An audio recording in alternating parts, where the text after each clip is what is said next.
Hey guys, so one of the questions I got asked a lot was, are foreigners allowed to hire bikes in Myanmar? And there are two parts to this answer, okay?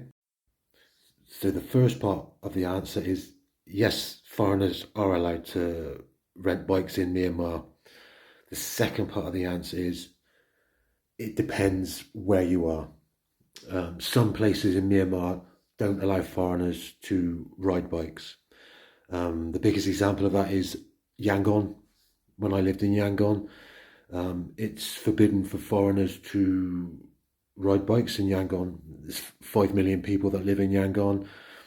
I do know people that did hire a bike in Yangon, stopped by the police, and lots of money had to be exchanged over to the police officers. And so it's just not worth it. If they say no, don't do it. So, how much does it cost?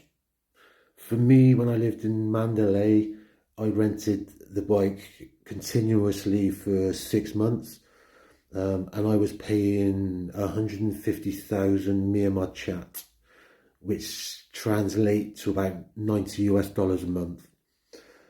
So it isn't expensive, but when you do rent a bike, same as most other Asian countries, you either leave your passport with them or you give them a cash deposit.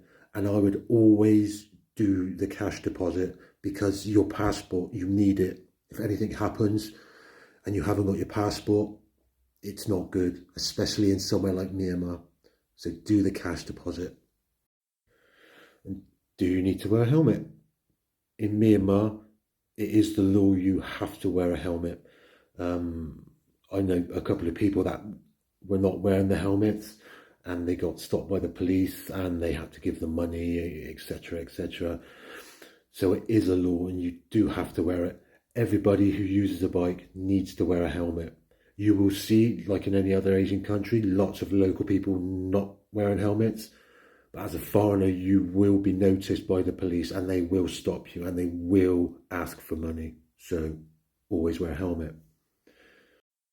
And just like in most Asian countries, be careful when you're riding a bike. If you've been to Asian countries before, the streets, the traffic is chaos. Um, the bigger cities, they are just ridiculous. There's cars, bikes, tuk-tuks, everything, just cutting and diving. So always pay attention. My advice is do what the locals do. You watch how the locals ride the bikes, copy them, and you'll be fine. I did that for a year and a half whilst riding bikes in Asia, and it was perfectly fine. So yeah, renting bikes in Myanmar, yes, do it. You will see some amazing things. Rent one, go off for 2 weeks, travel, countryside, temples, everything. Your experience will be a million times better. Okay, so if you like this information, follow for more.